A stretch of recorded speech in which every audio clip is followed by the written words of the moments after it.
All right, we are going live. Hello, everybody. Chuck Holton here, coming to you from my studio in Panama, and it's good to see all of you today.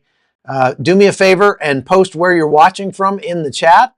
We'd like to see all the different places around the world where people are watching our show from, and it also helps the algorithm. So also, don't forget to hit that like button. If you're watching on your phone, I realized the other day, you can't see the like button because it is underneath the chat. So you have to close the chat to hit the like button, then you can open the chat back up again. Just want to make sure you can all hear me. I guess you can because you're doing what I asked there. Posting in we got Thibodaux, Louisiana, Ohio, and Michigan, and Chile, Portland, Oregon. Wow. San Diego, another Oregon, Texas, Montreal, Chino Hills, California, Maryland, Idaho, Wisconsin. All right. Fantastic. We have people from Switzerland all over the place. Good to see you all today. And so there's been a lot of speculation about what Pete Hegseth was going to talk about in this important meeting that he called of all of the generals and admirals in the U.S. military. Got them all together from all around the world because he wanted to look them in the eye and tell them something important. Now, after he announced this and getting all those people together, President Trump decided he wanted to get in on the act too, so he kind of upstaged Hegseth a little bit. But I'll tell you, I listened to all of Hegseth's speech and a little bit of President Trump's speech, and I will tell you there was no comparison whatsoever. Of course, you've heard me, be fairly critical of President Trump's speaking skills. He probably would be a much better speaker if his ego didn't get in the way all the time, because he's like a rapper. You ever listen to rap music? And rap music makes me sick because it's all about, I'm the greatest, I'm the best in the world, nobody better than me, that kind of thing. Which is, you can see I would never make a good rapper. And unfortunately, whenever President Trump speaks, that's the sense that I get, is that I'm the greatest, I'm the best, nobody's better than me, and it's yada, yada, yada, yada. And when you listen to the speech that the Secretary of War gave, it was obvious that he had written it. It was highly considered, thought about it a lot, put it all to paper, and then memorized this speech that went for a good 30 minutes. And it was powerful. It was the speech that I have been hoping and praying to hear a Department of Defense, minister, or what am I saying? The Secretary of Defense give for, well, at least since the Obama administration. And this was, so when we talked about this the other day, after they announced this get together, there was a lot of speculation, like what are they going to be talking about? Are we starting World War III? Like what's going on here? There's so much going on in the world with what's happening in Israel and Iran, what's happening in Ukraine and NATO countries, Russia, kind of provoking NATO, I guess would be the right word, right? And so we were wondering, are they getting, planning something on China, or is there something big coming down the pike?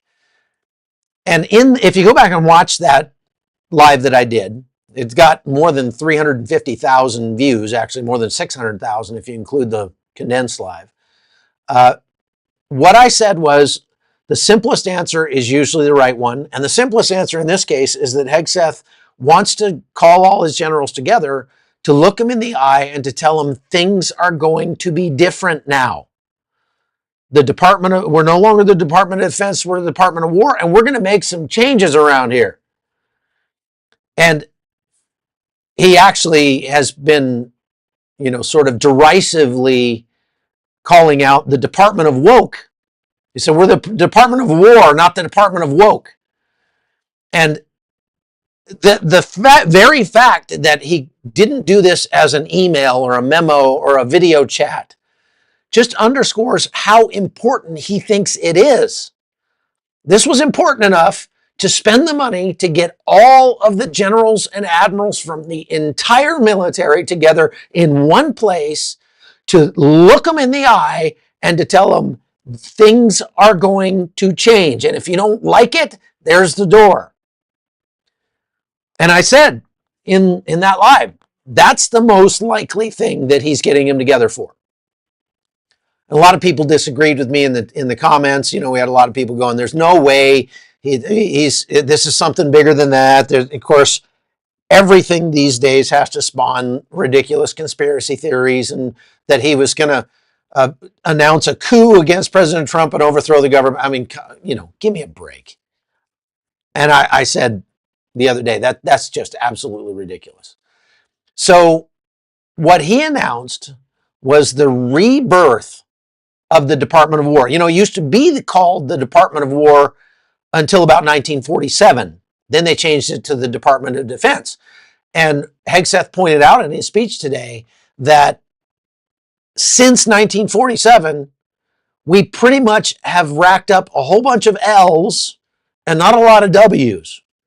There are very few notable exceptions where we have actually won a war since 1947. And so he's saying that part of the problem is that we're not focused on winning anymore, and that's about to change. Now, I wonder, I saw a picture of the generals and admirals all seated in the theater. I've been in that theater, by the way, at Quantico. And these guys look like very professional, serious men. But there are a few guys in the crowd that are a little too portly for my tastes, let's say. A little prosperous looking there. And I wonder how much they were sweating throughout all this, because Hegseth made it clear that if you are not up to standards, you're gone. Goodbye. And so I spent most of the morning this morning actually trying to figure out what the audio problems I've been having have been caused by on my OBS software here. And I did sort of figure it out. So I am able to show you videos now again, and you can actually hear them. So I want to just show you a couple of clips from Hegseth's speech to set the tone and help you understand what how things are changing with the U.S. military. So let's go with the first one here, where he's talking about there is going to be a return to true combat standards. Now, thank you, William Richards. Appreciate that. A return to true combat standards. Take a listen. Either you can meet the standard, either you can do the job, either you are disciplined, fit, and trained, or you are out.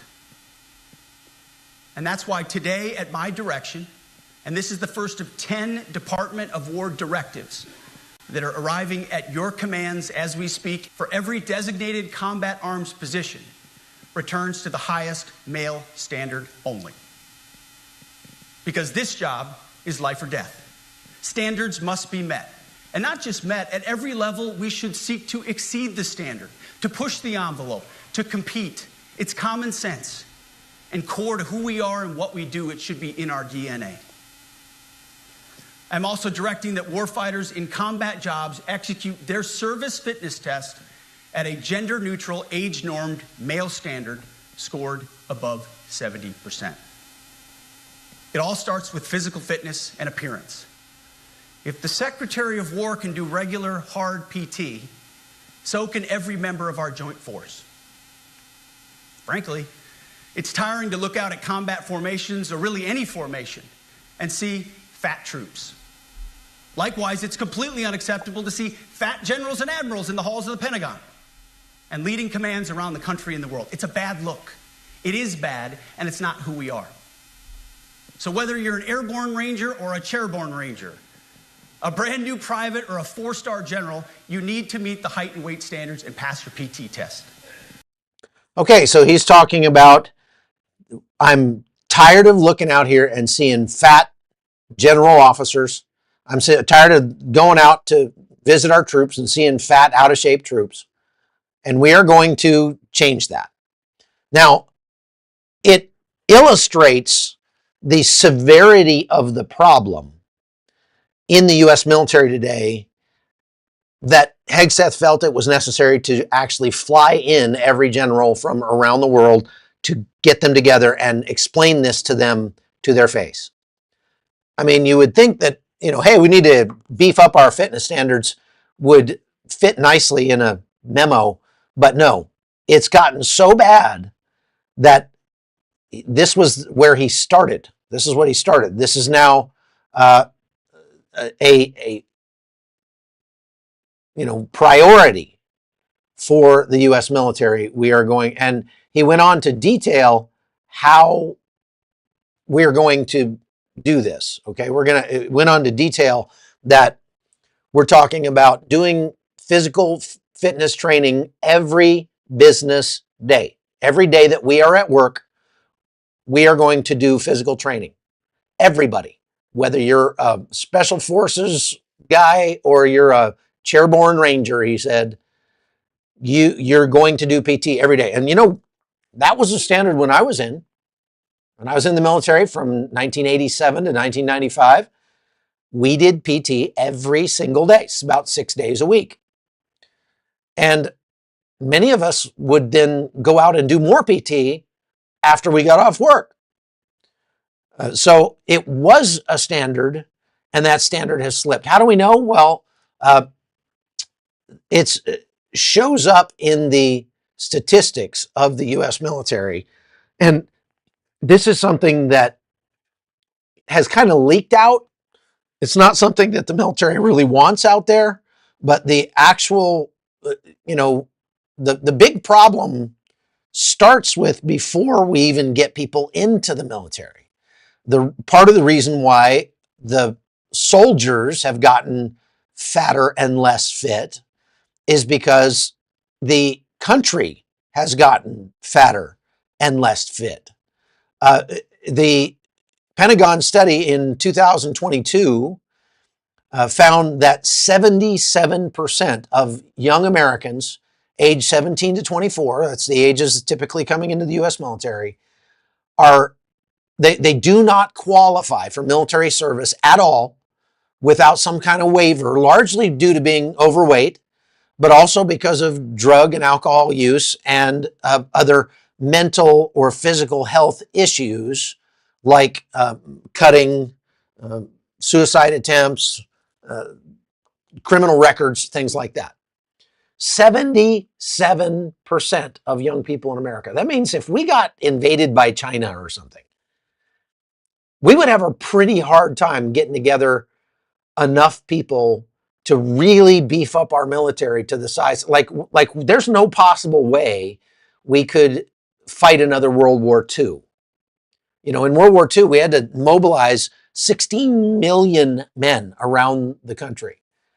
We couldn't find 16 million men anymore who would qualify physically. And that's after the U.S. military has reduced the standards for the physical fitness test. So to give you an idea, when I was in the military, when I joined the military in 1987, there was a very simple PT test we had to take. You go 2 minutes of push-ups, 2 minutes of sit-ups, a 2-mile run, and then to get into the Rangers, they added to that a pass-fail test for how many chin-ups you could do. You had to do a minimum of 6 chin-ups, and it was just pass-fail. To pass, if I remember right, you had to be able to do, I want to say 42 push-ups and 52 sit-ups in 2 minutes. And you had to be able to run a 2-mile, if you were between 17 and 24 years old and a male, you had to be able to run 2 miles in, I think it was like 18 minutes and something, 18 minutes, 11 seconds or something like that. I think that was the pass-fail standard. Now, the reason I don't know for sure is that once you get into the Ranger Regiment, and I basically went straight to the Ranger Regiment. I went basic training, airborne school, Ranger indoctrination program. That's a selection process. And then I went to the Ranger Regiment. So never served anywhere else until I got in the National Guard. And in the Ranger Regiment, it's not a matter of passing. It's a matter of you have to get a minimum score of, I think, 70%, something like that, on all of the different, facets of the physical fitness test. So we had higher standards in the Rangers. And the only thing I was concerned with, and most of the guys with me, were not the minimum standards, but how do we max the test? We wanted to see what the maximum was. How do you get a perfect 300 score on the test? And they actually came out with an extended scoring thing where you could get more than 300 on the test. And that was 82 push-ups in 2 minutes, 92 sit-ups in 2 minutes, and a 12-minute, I want to say 12:52 or 11:52 on the 2-mile run. So like 6.5 minute miles, something like that. And so pretty much for my entire career, I maxed the PT test. And all of the guys in my unit, when I became a team leader, also maxed the PT test. That was the standard for us. It's like, 70% is not the standard. 100% is the standard. Well, the standards changed when you got over 24 and then 32. And then, as you got older, the standards went down a little bit. And for women, I take it the standards were lower at that time. But we didn't have any women in our unit. It was a combat unit, and combat was only open to men at that time. And so I have no idea what the women's standards were. I think they were pretty, like 18 push-ups or something ridiculous. But that's, we were like, okay, fine, because women are going to be clerks and truck drivers and stuff. They're not going to be in combat arms. So fine, give them a lower standard. That's fine. Today's PT test has changed. Now they have a new PT test that has replaced the simple 2-mile run, 2 minutes of push-ups, 2 minutes of sit-ups.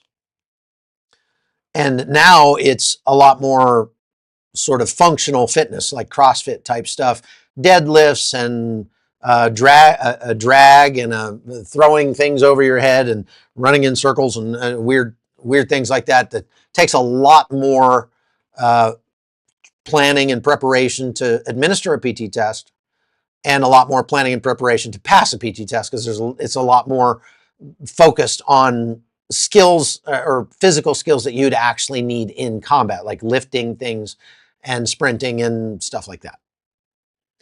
So the problem is that, and I'm just going to go back to just before they changed to the new test, because the new test is its own thing. When they started with the new physical fitness test, almost nobody could pass it. And that was it was a big problem, because, they were like, holy cow, it'd been designed by scientists to mimic the rigors of combat, and almost nobody could get through the thing, especially women. And so they had to change the standards, especially for women in combat units, since they had opened them up to women, and make them much, much lower. What Hegseth is saying in his speech is that, listen, the rigors of combat have not changed. Combat doesn't care if you're a man or a woman. Combat is what it is, and it's one of the most physically demanding things that a human being can subject himself to. And so the idea that we're going to reduce the physical fitness standards for women that want to get into combat arms units is anathema to having a merit-based, winning military force that's focused on lethality and effectiveness. This is not adult daycare. This is not a grand social experiment. This is supposed to be a fighting force that is really, really, really good at killing people and breaking things. And so what Hegseth announced today essentially removes women from combat arms units once again. Now, he didn't do that officially, and he made sure to say, hey, women are still going to be welcome in any combat arms unit that they can qualify for, but they're going to have to qualify by the male standard. One standard, and one standard only. We're not going to reduce the standards to let people in because we want to get some women in there to make ourselves feel good.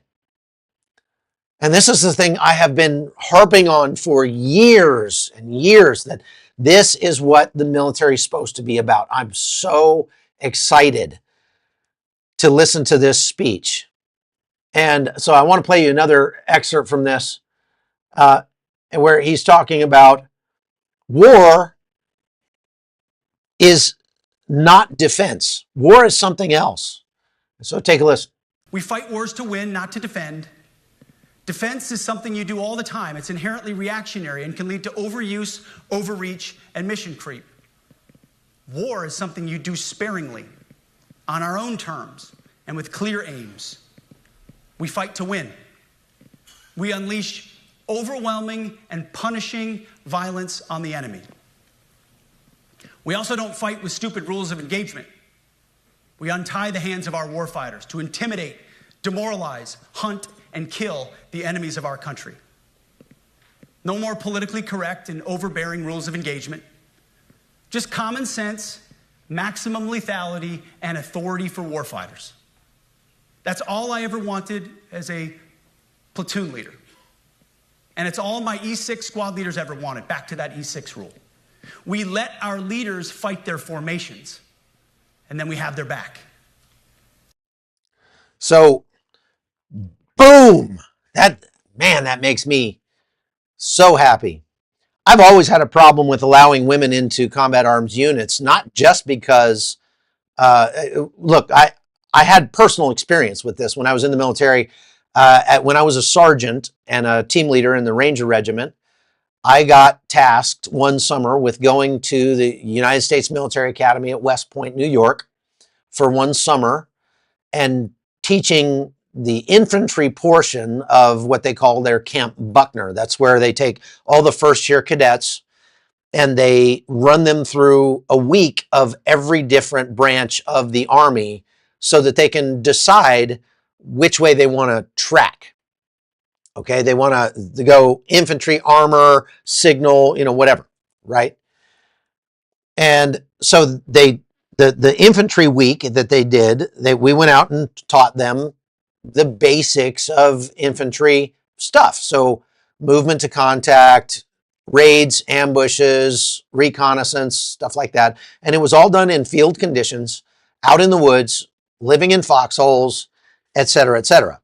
However, for the first time in my military career, I was exposed to women in the military. And the female cadets, we had one or two in every squad, had to go through the same training, even though at that time they were not available. They could not serve in infantry units, but they had to get a taste of what it was like anyway. And so I would get them all together when we first got together, when they first showed up, and we'd sit down and I'd say, how many of you believe that women ought to be allowed in combat arms units? And pretty much across the board, all the women there would raise their hands and say, yeah, well, absolutely, we should be able to if we want to.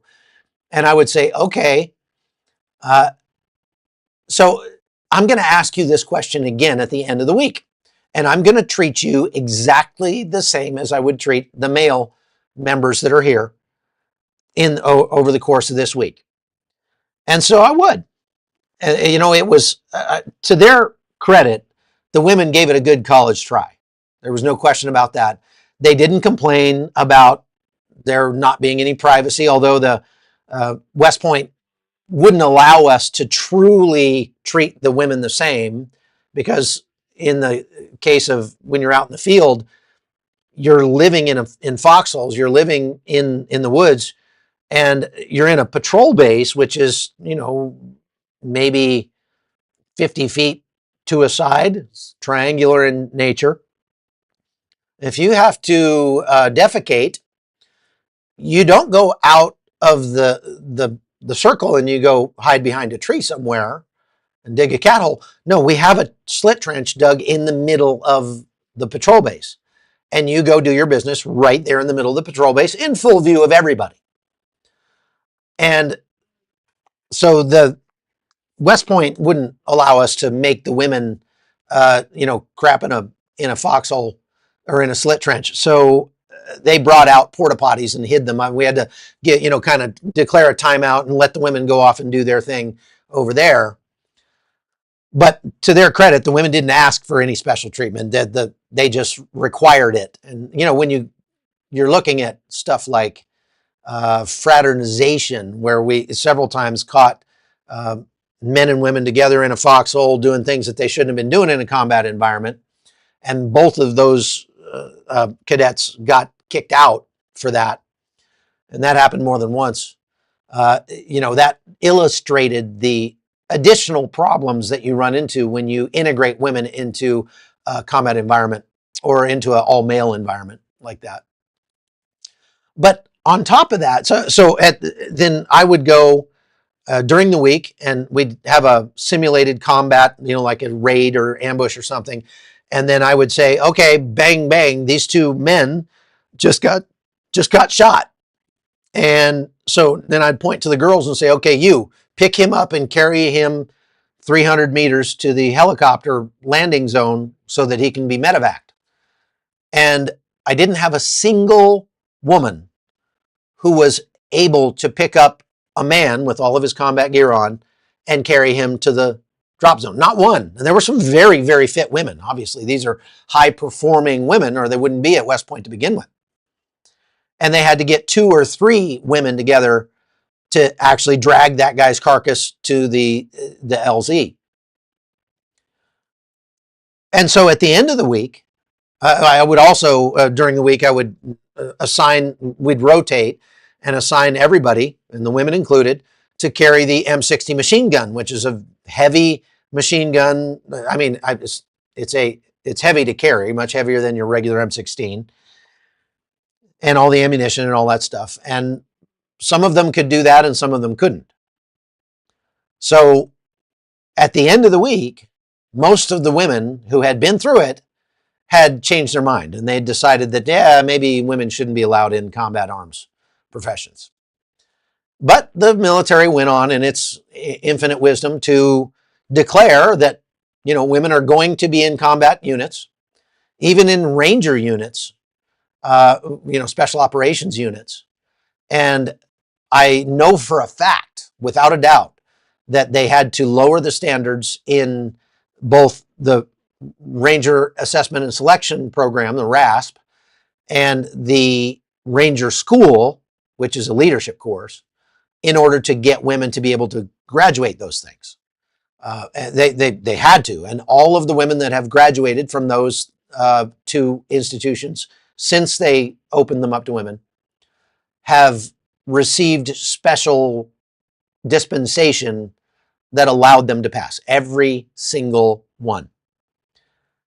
And I'm not going to go into all the details on that. But the point is, the Obama administration and then the Biden administration after him was much more concerned with making the military a grand social experiment than he was with making the military lethal and effective in a combat environment.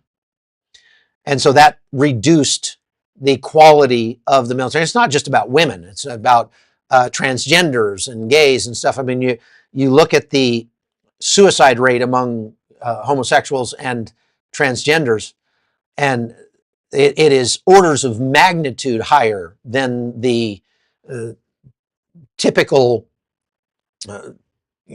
people group that makes up the military.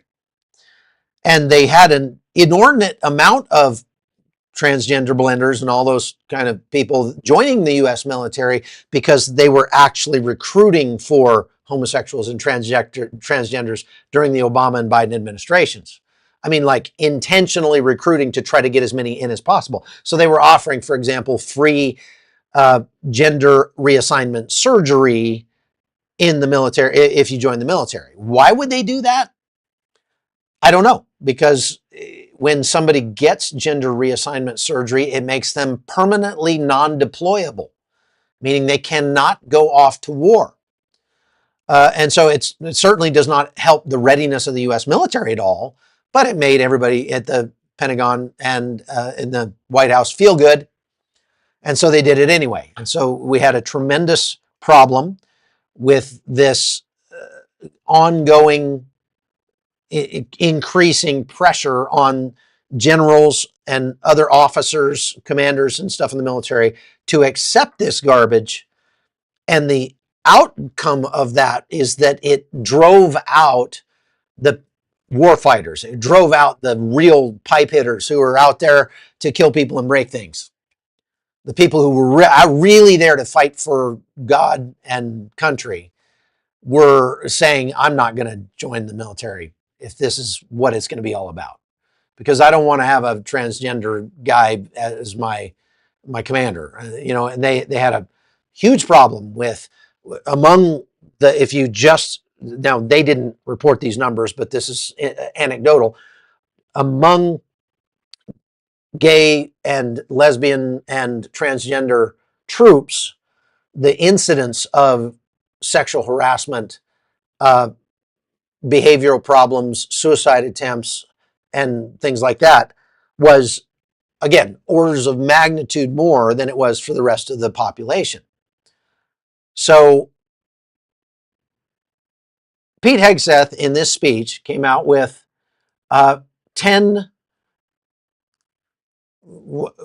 directives, 10 new directives that he's applying to the U.S. military to restore the standards back to where they were. And basically he said you can sum it all up by calling it the 1991 test. We're going to go back to the way things were in 1991. This is when there was a don't ask, don't tell policy rather than the let's recruit specifically for homosexual policy.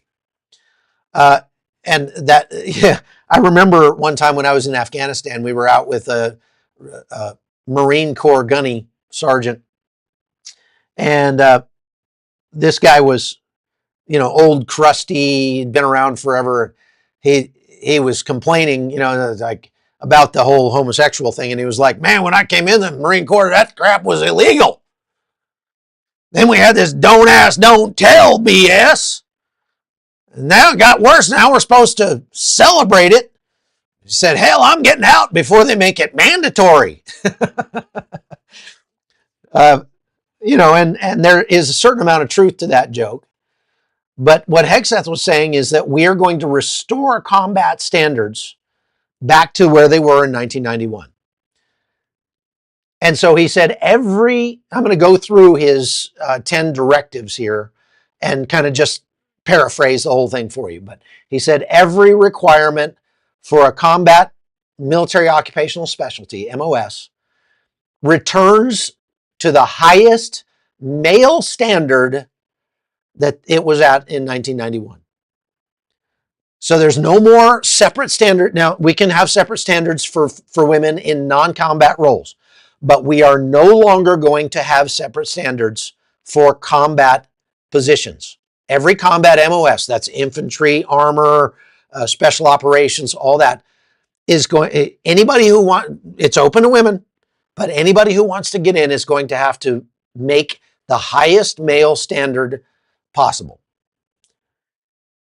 There is going to be a new combat field fitness test introduced.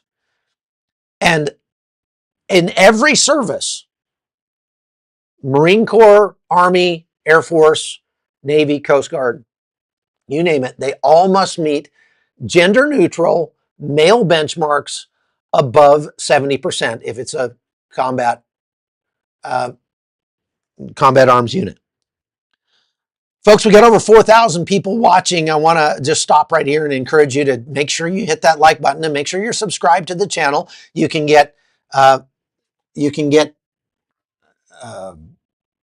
subscribed and get notified whenever I'm about to go live.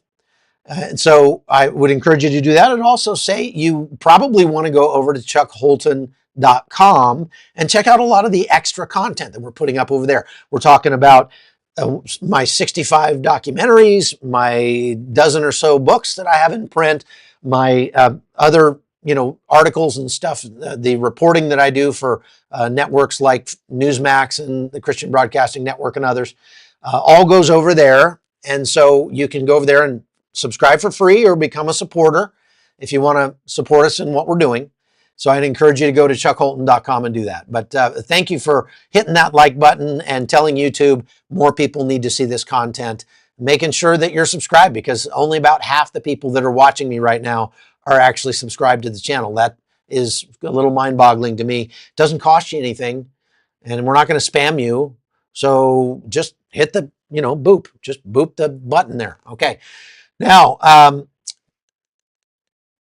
Pete Hegseth went on to reiterate something that he's been talking about for a while, and that is a return to mandatory fitness standards and grooming standards.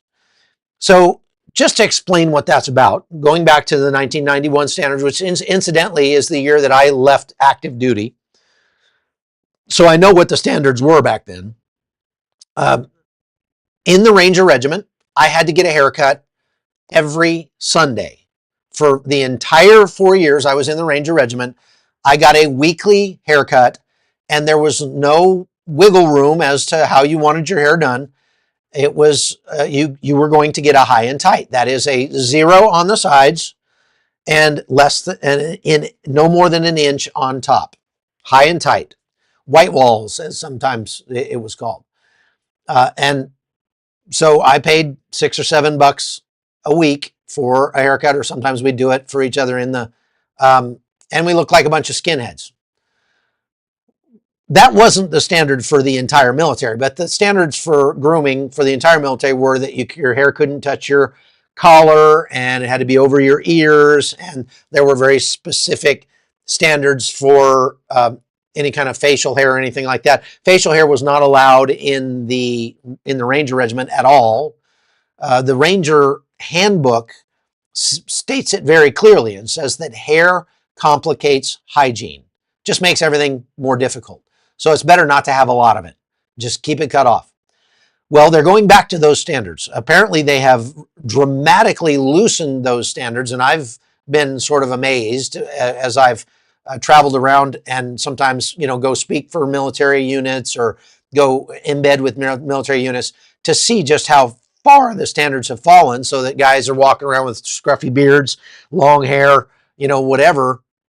And that's coming to an end. Now, those grooming standards are no longer in play. So that means everybody's going to have to go get a haircut, and they're going to have to keep it that way. This is, Pete Hegseth likened it to the broken windows theory, which was, Rudy Giuliani talked about when he was mayor of New York. He said, look, if you go into a neighborhood and there's broken windows, then there's likely to be a higher level of crime. And if you actually fix the broken windows, the crime rate goes down because people start to take pride in their neighborhoods. And so now Pete Hegseth is declaring we're going to start taking a little more pride in the way we look in the military. They have dramatically changed the tattoo standards. I don't know if they're going to go back on that or not. Pete Hegseth himself has quite a few tattoos. And the standards when I was in is that you could not have any tattoos that showed when you were wearing short sleeve dress uniform shirts. So on your forearms, no tattoos, your hands, your face, your neck, no visible tattoos whatsoever. They have now gotten to the point where you can have tattoos in the middle of your face. You can look like you just got out of prison. You can have tattoos everywhere. And I didn't hear him say anything about changing those standards back. It would be unfortunate, I guess, if they did, because they'd probably have to get rid of a lot of good people who were otherwise great soldiers. They just, because they were allowed to, had ink. Now, maybe they will change that and just grandfather those people in and say from here on out, nobody can have those. But I don't know that that's part of the deal. But at least the grooming standards are going back. He outlined that there will be two PT tests given every year for every person, from privates to 4-star generals. There will be height and weight standards. If you cannot, that in addition to the yearly PT test, they weigh you, and based on your body mass index, if you're short and squat, you've got to lose some weight. I can tell you that if they go back to the 1991 standards for height and weight, a lot of people are going to be out of a job in the U.S. military, or they're going to be having remedial training to get themselves back in shape, because there are, I would say, possibly a minority of people in the U.S. military actually qualify anymore under the 1991 height and weight standards. So they're all going to get checked by that, and everybody from privates to 4-star generals. So that's wake up call for a lot of those generals, because I think a lot of those people, are just not going to make it, not going to make the cut. I had to laugh when Hegseth was talking about the grooming standards, because he said, we're not going to have any more beardos. He called them beardos. I've never heard that term before, but I like it. I'm going to borrow that and use it. He did say that the ability for special operations forces to grow their hair longer will remain. Now, that was not a thing in 1991, but because of the war on terror, the special operations realized that in order to fit in somewhat better in places that are Muslim countries, if you show up clean shaven, you are considered to be a homosexual, and you're not going to get the respect that you need. And you're also not going to fit in if you have to do some sort of, undercover reconnaissance or something like that. Now, I used to laugh at the special ops guys that wore beards in Afghanistan, and I would ask them, I'd say, hey, why did you decide to grow a beard? And they'd say, oh, so I can blend in better with the local population. And I'd be like, dude, have you looked in a mirror lately? You're a gorilla. These guys are all like gigantic. They're, drink nothing but protein all day. And the guys, the Afghan, people are all like this big around. Like, you're not fitting in. You're not fooling anybody just by growing a beard. But from a respect standpoint, having a beard in a Muslim country does gain you the respect. So they're going to allow special operations troops to continue to have beards. Then Hegseth went on to talk about redefining what toxic leadership is all about. Because toxic leadership has become this sort of, it's been a buzzword in the U.S. military under the Obama and Biden administrations. And what they were talking about was toxic masculinity. Anybody who, acts manly, who, curses or, those kinds of things, that's toxic masculinity, and we have to get rid of it. And they wanted to create a softer, gentler leadership cadre in the U.S. military. And so anybody, if your commander came to you and yelled at you and called you names and made your tummy hurt, you could go to the IG or the EOC or whatever, and you could file a complaint against him for making your tummy hurt. And that guy would, probably get a dressing down at the minimum and maybe get relieved of command if it was too bad. Well, they're getting rid of that.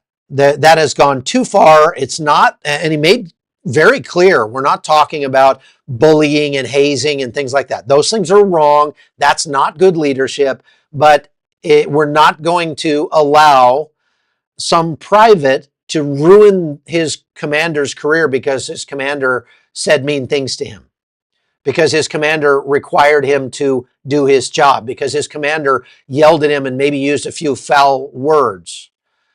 These are not the kinds of things that are going to be allowed anymore.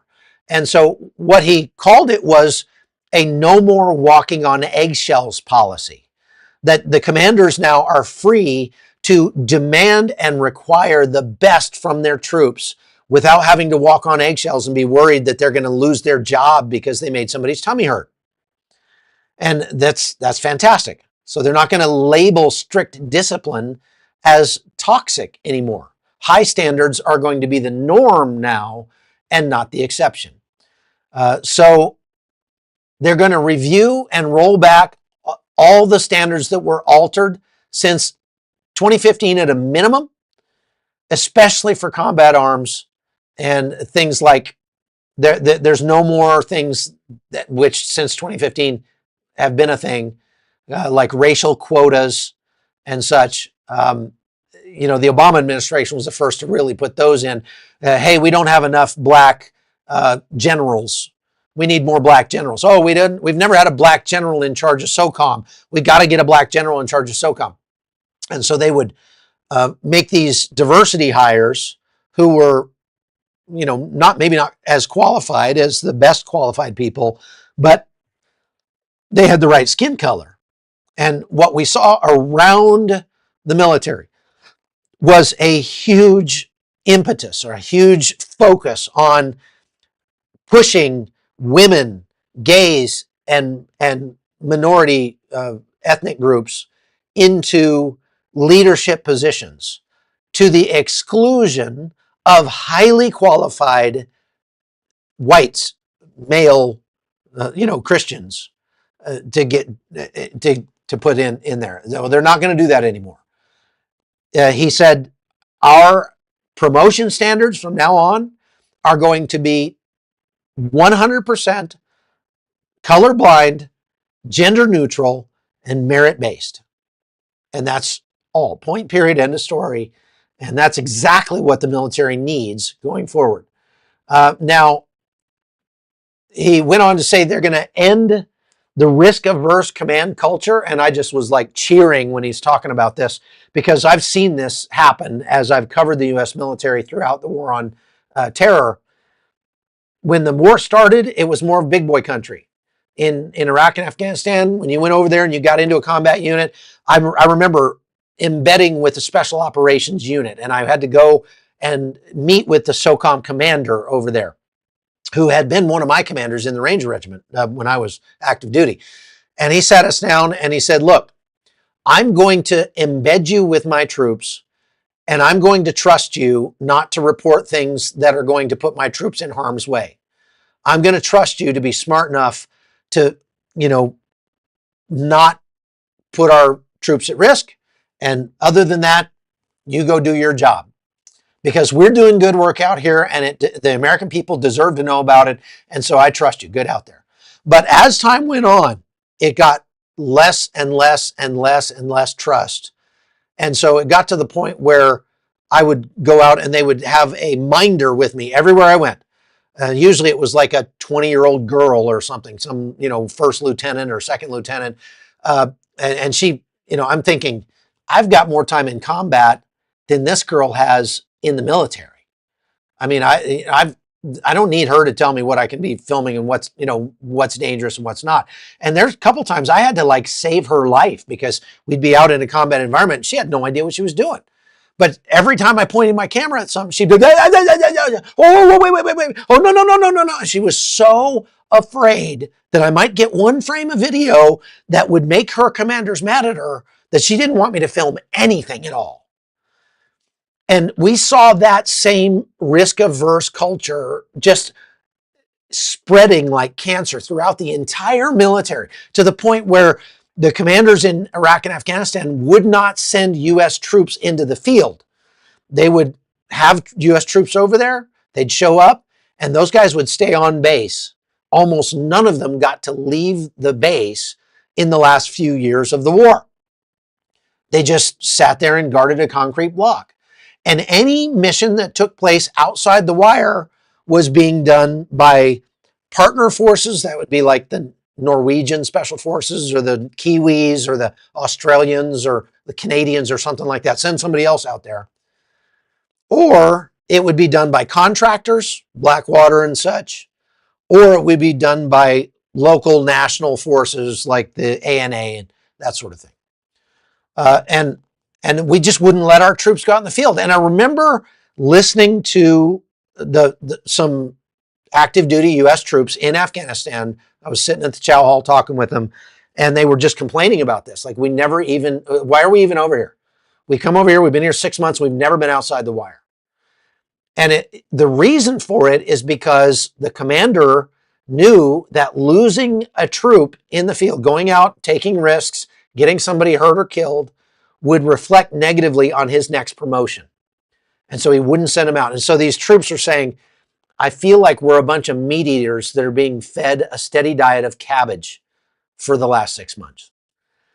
And to listen to Hegseth's speech today, that era is over. We are now going to reward risk-taking.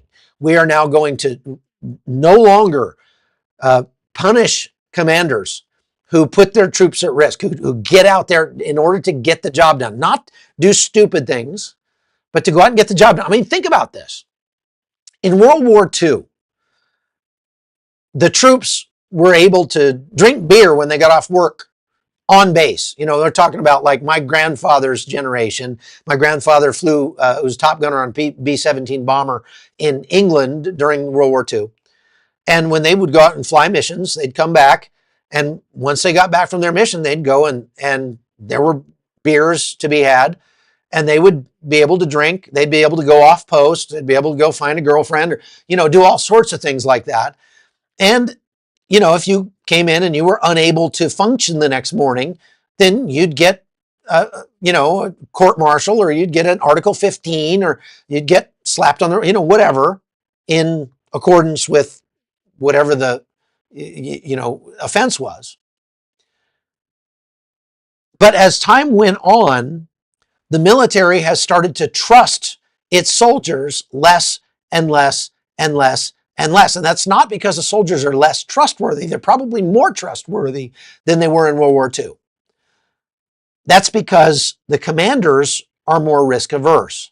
If I've got a soldier who goes out on a weekend and gets drunk and does something stupid, that reflects on me as the commander, and it's going to hurt my chances for my next promotion. So it's better to just lock those guys on the base and not let them go anywhere on the weekend than to take the chance that I might miss my next promotion. So that has just, again, infected the entire military to the point where when troops go overseas now and they get deployed, so like my son Mason, when he went to Poland, he's in Poland. They're not even on a combat mission. They're there as, you know, a placeholder, as a deterrent force. You know, just park some U.S. troops in Poland to keep Russia from invading Poland. That was the idea. And they're still there. And for the 10 months that my son was there, he got 1 weekend off for 10 months. 1 weekend off. And he was not allowed to drink. He was, he had to tell everybody exactly where he was going and what he would be doing. He had to get approved ahead of time. Was only allowed to go a certain number of miles away from the little outpost where they were staying, which was a farmer's field with a bunch of tents. Other than that, he couldn't leave that outpost for 10.5 months. It's no wonder these guys are killing themselves. I mean, really, if you don't trust them, I'm supposed to believe that you'll give them a rifle and you'll send them out there to destroy the enemy, but you won't trust them to go have a beer on the weekend. This is a major issue that hopefully is coming to an end under Pete Hegseth. And so he's overhauling the equal opportunity, which is the racial diversity thing. DEI is gone. There is no more DEI. And I love what he said toward the end. He said, if you are a commander that's sitting here in this room right now, listening to what I'm saying, and you're getting a sinking feeling in your stomach, maybe it's time for you to move on. Maybe it's time for you to hang up your hat. We will thank you for your service and move out smartly. And I guarantee you there are some commanders in there that felt that way, because for the last Well, since Barack Obama was president, since about 2008, the only way you could make it to an 03 or above position was to kiss that woke ring, was to be all in on white fragility and DEI and all that stuff. And so we have a tremendous number of officers who are diehard, dyed-in-the-wool believers in that kind of garbage. And the reason Pete Hegseth brought them all together in one place was to look them in the eye and to say, you are no longer welcome here. So unless you can get your head right and leave all that stuff behind, unless you want to be a warrior and stop waging war on our warriors, get out. Get out. And that is awesome. That is awesome.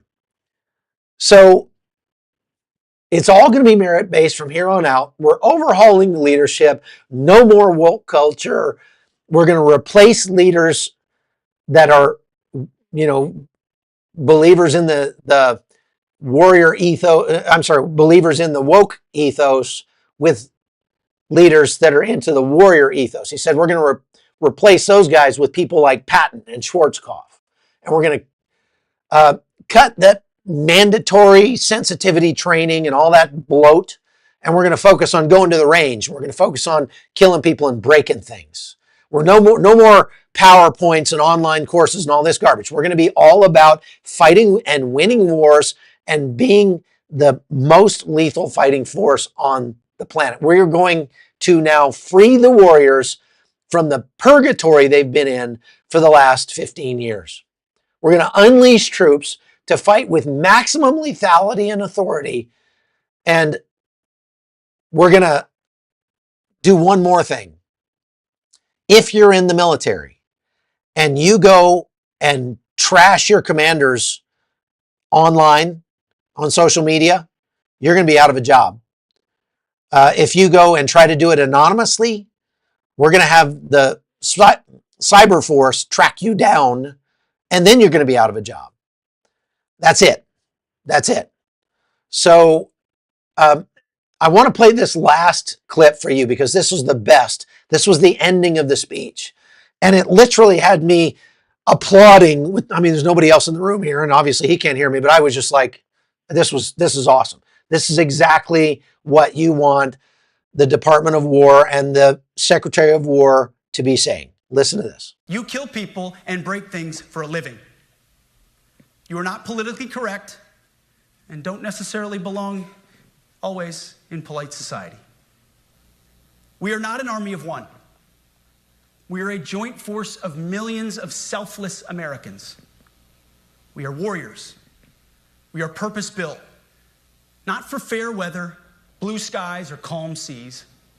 We were built to load up in the back of helicopters, 5 tons, or Zodiacs in the dead of night, in fair weather or foul, to go to dangerous places, to find those who would do our nation harm, and deliver justice on behalf of the American people in close and brutal combat if necessary. You are different. We fight not because we hate what's in front of us. We fight because we love what's behind us. You see, the Ivy League faculty lounges will never understand us, and that's okay, because they could never do what you do. The media will mischaracterize us, and that's okay, because deep down they know the reason they can do what they do is you. In this profession, you feel comfortable inside the violence so that our citizens can live peacefully. Lethality is our calling card, and victory our only acceptable end state. In closing, a few weeks ago, at our monthly Pentagon Christian prayer service, I recited a commander's prayer. It's a simple yet meaningful prayer for wisdom for commanders and leaders. I encourage you to look it up if you've never seen it. But the prayer, it ends like this. And most of all, Lord, please keep my soldiers safe. Lead them, guide them, protect them, watch over them, And as you gave all of yourself for me, help me give all of myself for them. And amen. I have prayed this prayer many times since I've had the privilege of being your secretary. And I will continue to pray this prayer for each of you as you command and lead our nation's finest. Man, was that fantastic or what? I mean, look, I love to hear government officials quoting scripture correctly and mean it and say, this is who we are. This is what America is all about. It's about peace through strength. Our enemies will be crushed. And because they will know that before they go into it, they may not start any more of these wars, and we may not have to fight very many more wars because of it. So what an awesome speech. And, you know, a lot of people asked about, well, isn't it dangerous to get all these generals together in one place? And you know, the president's going to be there too, and, you know, they're going to bomb.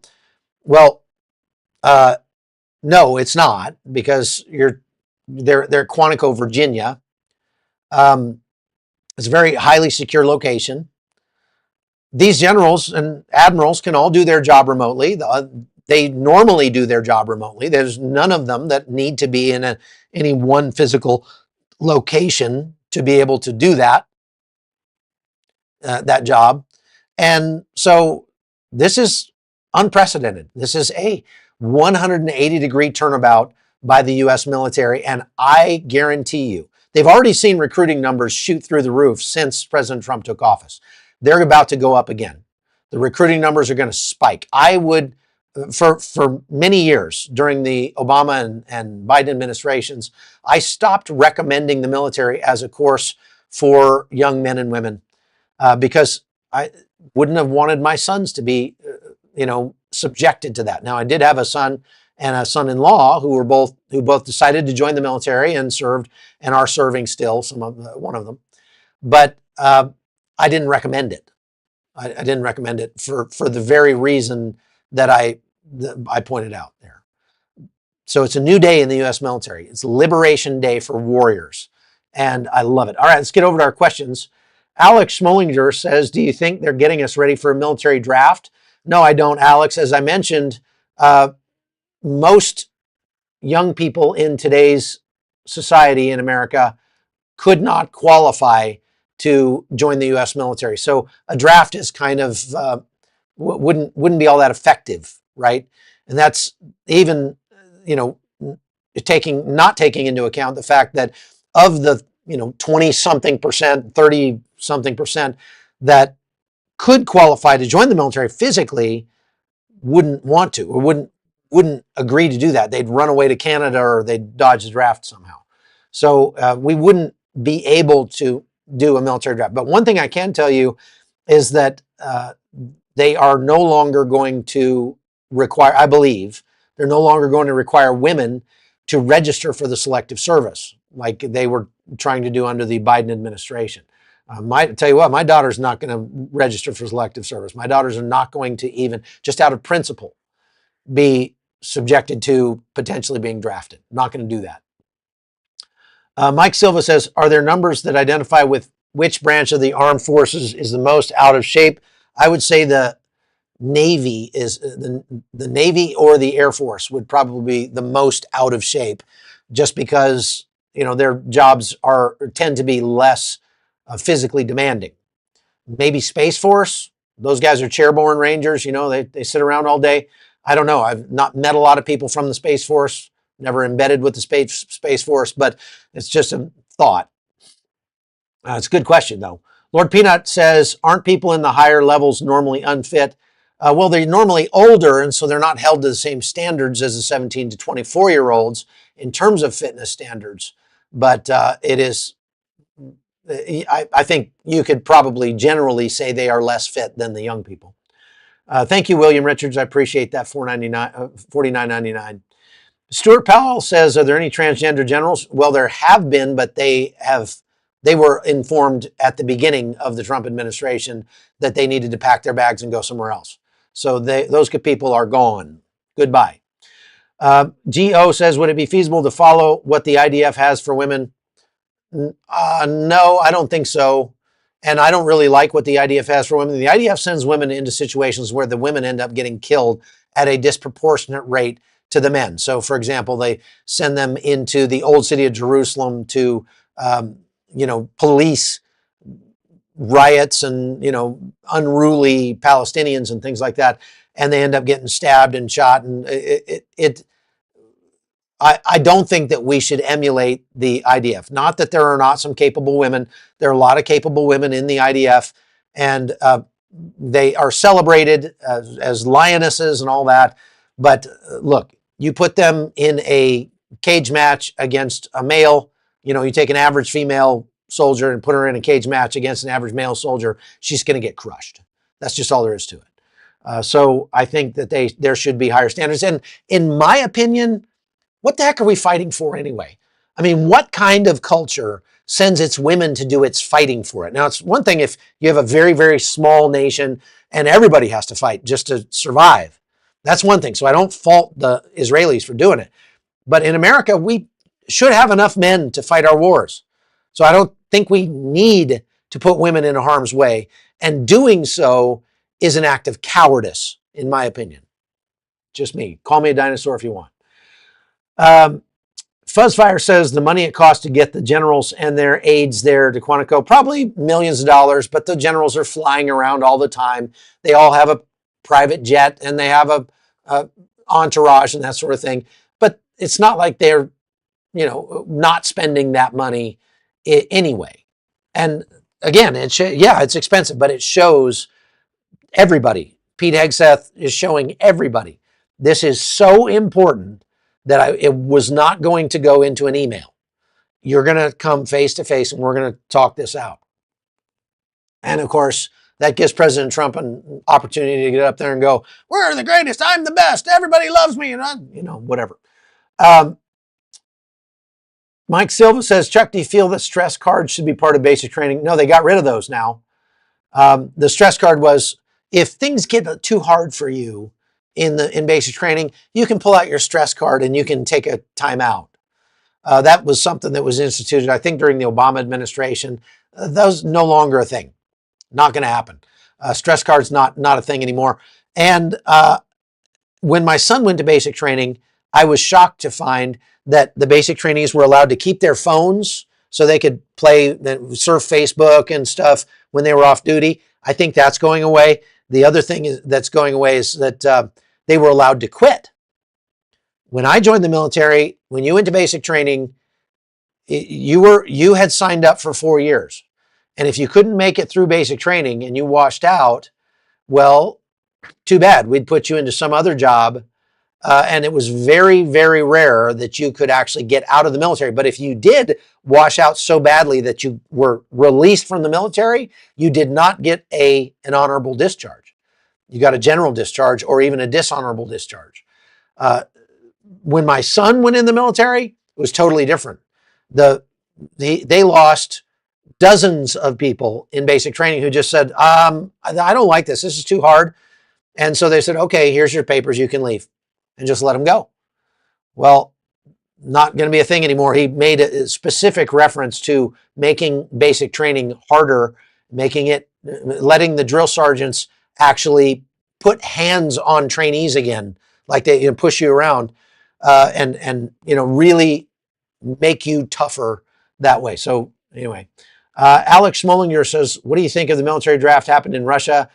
You're referring to the I think it's a biannual draft they do every spring and fall in Russia. And this year's spring draft that was just announced by Vladimir Putin is larger than previous ones have been.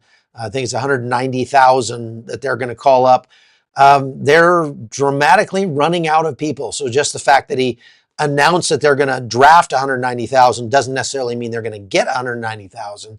And so I take that with a grain of salt, I guess.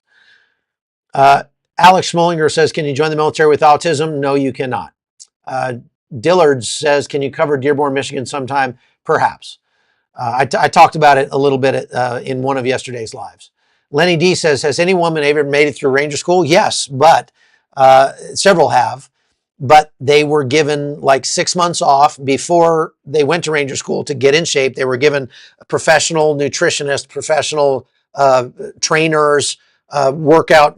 All they did was work out and work out and work out and everything. By comparison, when I went to Ranger School, I was out in the field on a field problem and was completely exhausted and wiped out. And they came to me and said, get your stuff, you're going to Ranger School. Boom, just like that. So, yeah, they've made it through Ranger School, but they definitely lowered the standards for them. I've also talked to some of the Ranger instructors who said they were told by the top brass, these women will graduate Ranger School. You will not fail them. So there were things where they would have been failed, where they didn't get failed, so that they could make it through. Lenny D says, Israel has tough combat women. I'm not saying there aren't tough women. I'm just saying that in general, women are not as tough as men. And there's no reason why we should be putting women into combat arms units. Rare Book says, how are you going to address the lack of willingness to serve? Like you said, there are not enough people who want to join. Well, I think Pete Hegseth just addressed that. He just fixed that problem by saying, if you want to join a winning team and not have to worry about sleeping with a transvestite, come to the U.S. military. And we've already seen the recruiting numbers go through the roof. Mr. Beal says, so the Russia escalation problem, what's up? I've heard reports of 97 drones trying to infiltrate Poland. That's still going on. That's a topic for another podcast. We don't have time to get into that now. My wife asks, how long is Pete Hegseth in this position? He serves at the pleasure of the president. So he was put in this position when President Trump got elected. And he will serve until President Trump takes him out or President Trump leaves office. And so hopefully it will be the latter of those two.